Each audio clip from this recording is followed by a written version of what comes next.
महाकाल महाराज की जय। महाकाल महादेव, महाकाल महाप्रभु, महाकाल महारुद्र, महाकाल नमोस्तुते।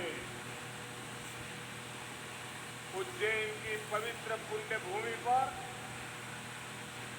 इस अविस्मरणीय कार्यक्रम में उपस्थित देश भर से आए सभी चरण वंद्य संतगण, सम्माननीय साधु सन्यासीगण, मध्य प्रदेश के राज्यपाल श्रीमान मंगूभाई पटेल, छत्तीसगढ़ की राज्यपाल बहन अनसुईया उइके जी, झारखंड के राज्यपाल श्रीमान रमेश बैस जी, मध्य प्रदेश के मुख्यमंत्री भाई शिवराज सिंह चौहान जी, केंद्रीय मंत्रिमंडल के मेरे सहयोगी, राज्य सरकार के मंत्रीगण, सांसदगण, विधायकगण, भगवान महाकाल के सभी कृपा पात्र श्रद्धालुगण, देवी और सज्जनों, जय महाकाल। उज्जैन की ये ऊर्जा, ये उत्साह, अवंतिका की ये आभा,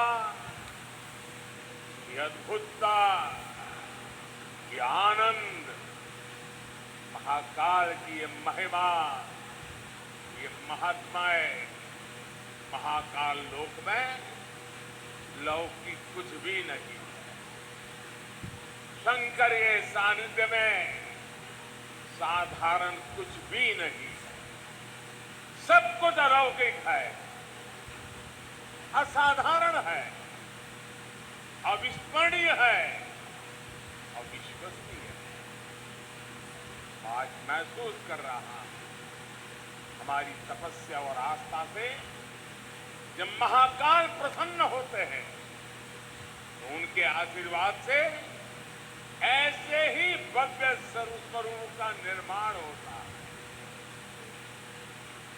और महाकाल का आशीर्वाद जब मिलता है तो काल की रेखाएं मिट जाती, समय की सीमाएं सिमट जाती है और अनंत के अवसर प्रस्फुटित हो जाते हैं। अंत से अनंत यात्रा आरंभ हो जाती है। महाकाल लोक की ये भव्यता भी समय की सीमाओं से परे आने वाली कई पीढ़ियों को अलौकिक दिव्यता के दर्शन कराएगी। भारत की सांस्कृतिक और आध्यात्मिक चेतना को ऊर्जा देगी। मैं इस अद्भुत अवसर पर राजाधिराज महाकाल के चरणों में शत शत नमन करता हूं।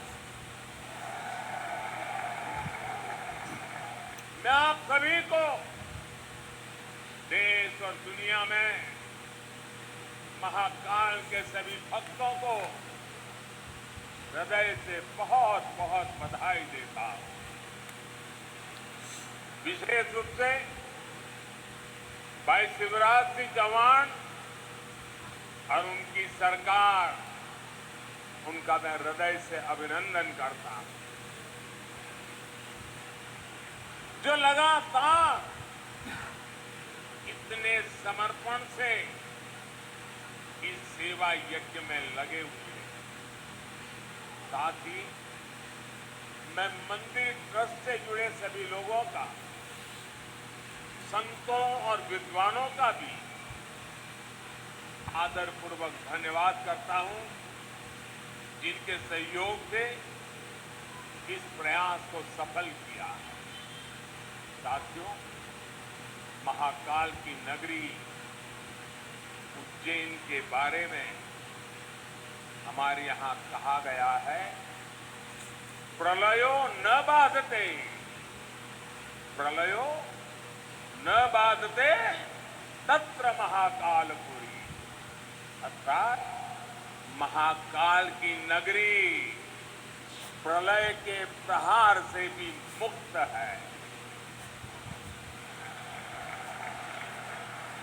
हजारों वर्ष पूर्व जब भारत का भौगोलिक स्वरूप आज से अलग रहा होगा,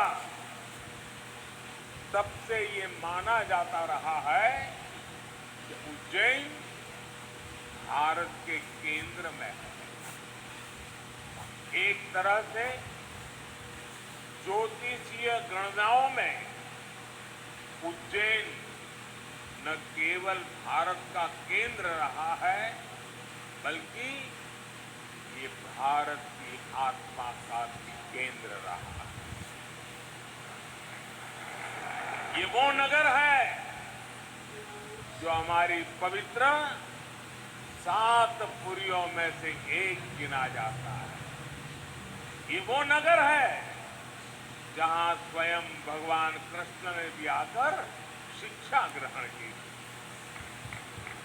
उज्जैन ने महाराजा विक्रमादित्य का वो प्रताप देखा है जिसने भारत के नए स्वर्ण काल की शुरुआत की। महाकाल की इस धरती से विक्रम संवत के रूप में भारतीय काल गणना का एक नया अध्याय शुरू हुआ।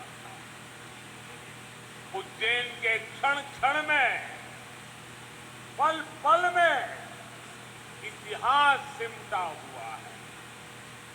कण कण में आध्यात्म समाया हुआ है और कोने कोने में ईश्वरीय ऊर्जा संचारित हो रही है। यहां काल चक्र का 84 कल्पों का प्रतिनिधित्व करते 84 शिवलिंग है। यहाँ 4 महावीर है, 6 विनायक है, 8 भैरव है, 8 मातृकाएं हैं, 9 ग्रह है, 10 विष्णु है, 11 रुद्र है, 12 आदित्य है, 24 देवियां है और 88 तीर्थ है। और इन सबके केंद्र में राजाधिराज कालाधिराज महाकाल विराजमान है। यानी एक तरह से हमारे पूरे ब्रह्मांड की ऊर्जा को हमारे ऋषियों ने प्रतीक स्वरूप में उज्जैन में स्थापित किया हुआ। इसलिए उज्जैन ने हजारों वर्षों तक भारत की संपन्नता और समृद्धि का, ज्ञान और गरिमा का, सभ्यता और साहित्य का नेतृत्व किया। इस नागरी का वास्तु कैसा था, वैभव कैसा था, शिल्प कैसा था, सौंदर्य कैसा था, इसके दर्शन हमें महाकवि कालिदास के मेघदूतम में होते हैं। बाण भट्ट जैसे कवियों के काव्यों में यहाँ की संस्कृति और परंपराओं का चित्रण हमें आज भी मिलता है। यही नहीं, मध्यकाल के लेखकों ने भी यहाँ के स्थापत्य और वास्तुकला का गुणगान किया। भाइयों और बहनों, किसी राष्ट्र का सांस्कृतिक वैभव इतना विशाल तभी होता है जब उसकी सफलता का परचम विश्व पटल पर लहरा रहा होता। और सफलता के शिखर तक पहुंचने के लिए भी ये जरूरी है कि राष्ट्र अपने सांस्कृतिक उत्कर्ष को छुए अपनी पहचान के साथ गौरव से सर उठा करके खड़ा हो जाए। इसलिए आजादी के अमृत काल में भारत ने गुलामी की मानसिकता से मुक्ति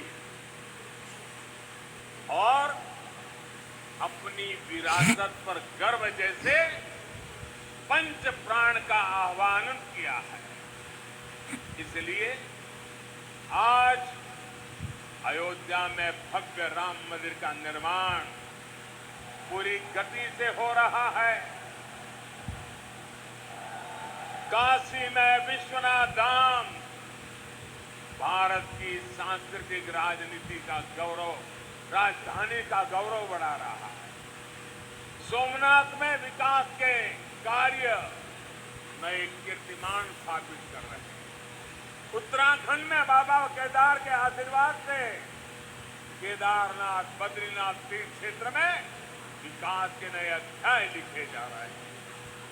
आजादी के बाद पहली बार 4 धाम प्रोजेक्ट के जरिए हमारे चारों धाम ऑल वेदर रोड से जुड़ने जा रहे हैं।